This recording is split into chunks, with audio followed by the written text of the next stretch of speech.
देखिए, आयोग काहे के लिए बनाया था कि वोटर की चोरी ना हो, वोटर के वोट की चोरी ना हो, कोई भी पार्टी जो प्रोटोकॉल उसको ना तोड़े। लेकिन यहाँ तो खुले आम चुनाव आयोग बीजेपी से प्रोटोकॉल तोड़वा रहे हैं, बीजेपी से वोट चोरी करवा रहे हैं। और जो बीजेपी के खुद नेता होते हैं, नेता हैं, एक केंद्रीय मंत्री जीतन राम मांझी कह रहे हैं कि हमने वोटों की हेराफेरी करा के अपने एक प्रत्याशी को जितवाया, और दूसरी बार अब की बार हमारा प्रत्याशी ने हमें फोन नहीं किया, वो केवल 2600 वोट से हार रहा था, 1600 वोट से, सॉरी। अगर वो हमें फोन करता तो हम उसको नहीं हारने देते, वो घर चला गया लेकिन फोन नहीं किया। तो जो खुले आम इस बात का सबूत दे रहे हैं और आगे जिताने की गारंटी भी दे रहे हैं, तो किसी तो आधार पर दे रहे होंगे भाई, किसी आधार पर तो दे रहे होंगे। चुनाव आयोग को ये सुनना चाहिए, मीडिया इसको चला रहा है। अगर हिम्मत है तो चुनाव आयोग उनकी जांच कराए, जो प्रत्याशी जीते थे किस तरह से जीते थे, निकलवाए उनको। और तो और जो देश की राजधानी की मुख्यमंत्री यानी दिल्ली की मुख्यमंत्री एक अनोखी महिला है, वो तो खैर वो तो एक अपरंपार उनकी महिमा है वो, लेकिन सच महिला है बेचारी, वो बहुत अंदर से एकदम इनोसेंट महिला है। उन्हें अभी बोला कि भाई जब कांग्रेस वोट चोरी कर रही तो कुछ नहीं, हमने कर लिया तो आफत आ गई। मतलब वो खुद बता रही है कि हमने वोट चोरी की, उसे पता है कि वोट चोरी करके जो है नेता बनी है, सीएम बनी है।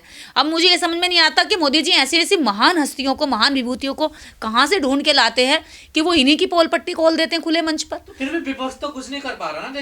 देखिए इस देश के अंदर पक्ष मजबूत नहीं है, विपक्ष कमजोर है, क्योंकि विपक्ष के अंदर भी कहीं ना कहीं बेईमानी करने की, घोटाला करने की नीयत है। आज आप देखेंगे कि बीजेपी आरएसएस वोटर को टारगेट नहीं करती, वो समाज को टारगेट करती है। और वो किसी भी जगह व्यक्ति क्यों ना हो, उसका इतना बड़ा टारगेट होता है कि अगर वो समाज टारगेट है तो वो वोटर में कन्वर्ट जरूर होगा, और वोटर में कन्वर्ट होगा तो वो अंधभक्ति में भी जरूर कन्वर्ट कर लेंगे, उनको पता है। लेकिन इस देश का जो विपक्ष है वो आपस में लड़ाई में लगा है। उस देश जहां विपक्ष कमजोर होता है वहां वोटर और नागरिक की जो गरिमा है, जो उसकी सुरक्षा है, जो उसके अधिकार है, वो खुद कमजोर होने लगते हैं। सत्ता पक्ष नेता कह रहे हैं यार, फिर भी विपक्ष कुछ नहीं करता। देखिए विपक्ष लाचार नहीं है, विपक्ष भी बेईमान है, विपक्ष पहले बेईमान रहा है। और विपक्ष ने ही जब एक समय था ईवीएम को हटाने के लिए, जब कोर्ट ने कहा था कि ईवीएम हटनी चाहिए, तो इसी विपक्ष ने, कांग्रेस ने ईवीएम नहीं हटाई, दोबारा कांग्रेस ईवीएम को ले आई। अब इनके गड़बड़ी ये है कि ईवीएम हटनी चाहिए, लेकिन ईवीएम से अगर मौका मिले तो ये भी बेईमानी करने से नहीं चूकेंगे। पर मैं आज ये कहना चाहती हूँ, जनता तो पिस रही है ना। देखिए मैं जनता से तो कह रही हूँ, ना तो बीजेपी से नफरत है ना कांग्रेस से नफरत है। नफरत है हमें इस बात से कि देश की जनता के अधिकारों को रोंधा जा रहा है, उनके वोट को बेईमानी से छीना जा रहा है, हड़पा जा रहा है, और अपनी मर्जी से मनमानी सरकारें बनाई जा रही हैं। उनके स्वास्थ्य को, उनके रोजगार को, उनके शिक्षा को, उनके बच्चे के भविष्य को, और सबसे बड़ी बात जो उनके वोट में विश्वास था, जो उनका लोकतंत्र में विश्वास था, उस विश्वास को तोड़ा जा रहा है।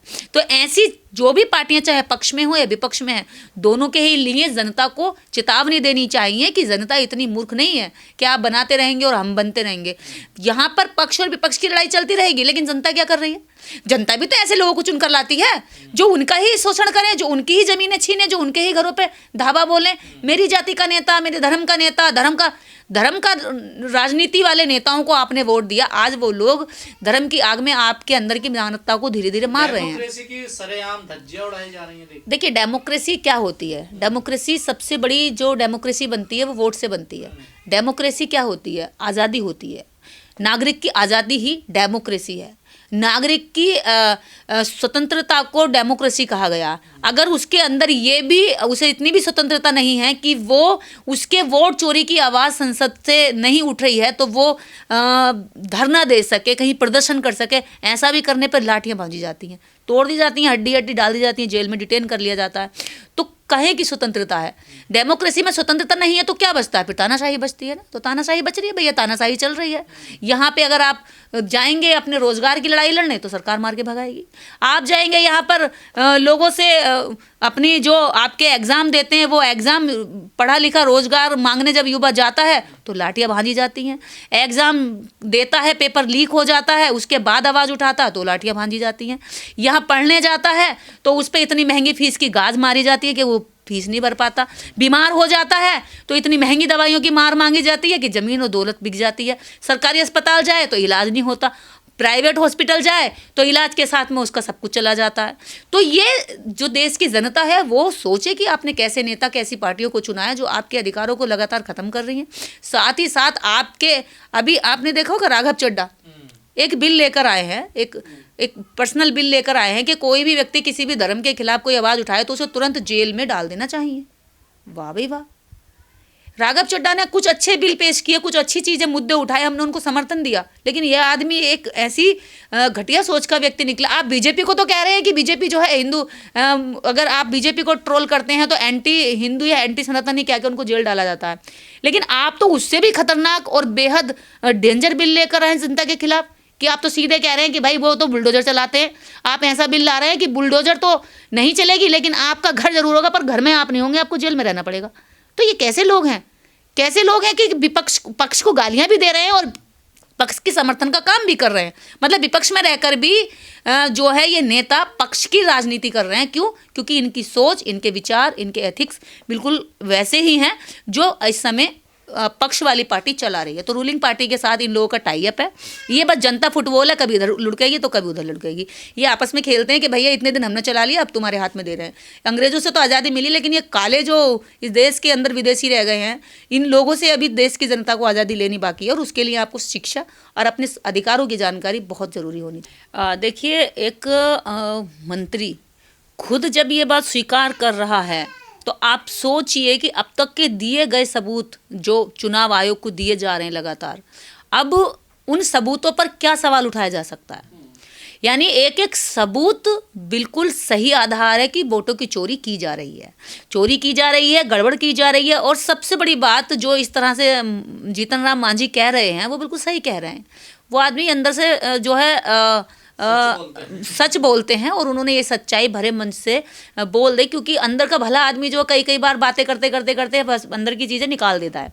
तो उन्होंने ये बात कही कि 2700 वोट से हारते हुए प्रत्याशी को हमने जिता दिया 2020 की घटना। वो खुद स्वयं एक्सेप्ट कर रहे हैं। आप बताइए, 2700 वोट बड़े मायने करते हैं।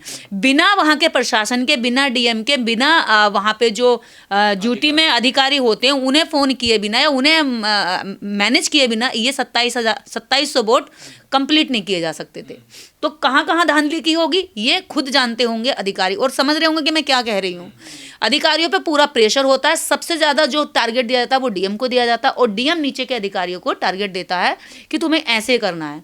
वोटों को, उन वोटर को रोका जाता है जो बीजेपी एंटी होते हैं, या उनको देर से रखा जाता है, या उनकी आईडी में गड़बड़ की जाती है, उनके वोट कटवा दिए जाते हैं बहुत सारे तरीकों से, या उनके फर्जी वोट पहले डलवा दिए जाते हैं। एक्शन ले रहा, रेखा गुप्ता भी कह रही थी, देखिए दिल्ली की चुनाव आयोग पूरी तरीके से बीजेपी का हो चुका है। वो बीजेपी ने पूरी कैप्चर कर रखा है। चुनाव आयोग में जो आयुक्त हैं पूरे बीजेपी के भक्त हैं, और ऐसा पहली बार हुआ है आज़ाद भारत में कि जो स्वतंत्र संस्थाएं थी वो पूरी तरीके से आज बीजेपी हैक कर चुकी है।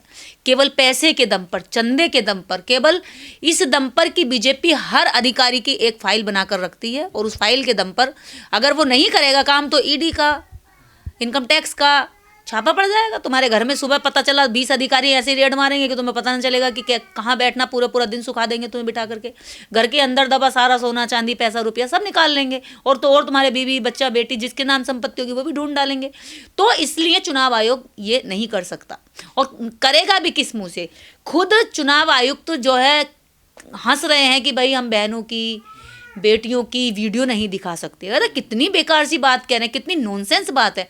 वो वीडियो को वोट डालते हुए की है या बाथरूम में वीडियो है? तानाशाही, हिटलरशाही हो रही है ना। चुनाव का कोई मतलब नहीं बच रहा। आप देखिए